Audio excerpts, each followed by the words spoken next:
पतितपावन सेवा संघर 42तम अष्टप्रहरी नामयज्ञ और वार्षिक उत्सव पालित। रेबुणा श्रीकृष्णपुर जानुगंज ग्राम पतितपावन सेवा संघर तीनिदिनिया अष्टप्रहरी नामयज्ञ और वार्षिक उत्सव आरंभ होइछि।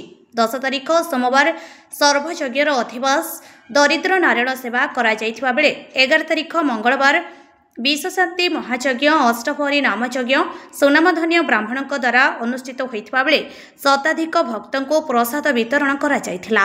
महाप्रभु जगन्नाथ पूजा अर्चना नीतिकांति प्रभुदी बाबाजी जगन्नाथ दास महाराज द्वारा अनुष्ठित होइथिबा बेले 12 तारिख बुधवार सर्वयज्ञ कर्मर पुनाहुति दियाजिबा सहित भक्त श्रद्धालु मानकु प्रसाद वितरण कराजिबो बोली संघ पक्षरु कहुଯାଇଛି।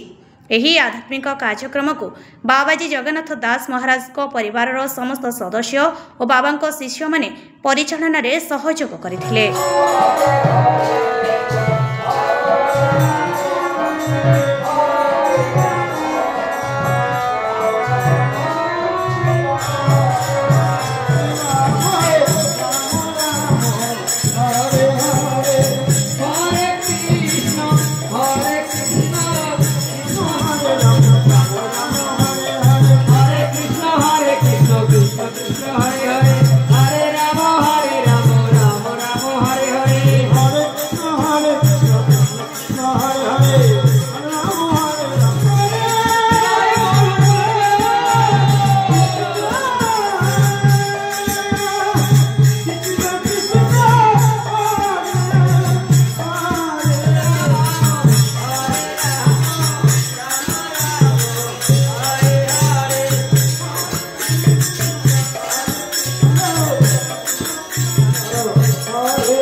हरे राम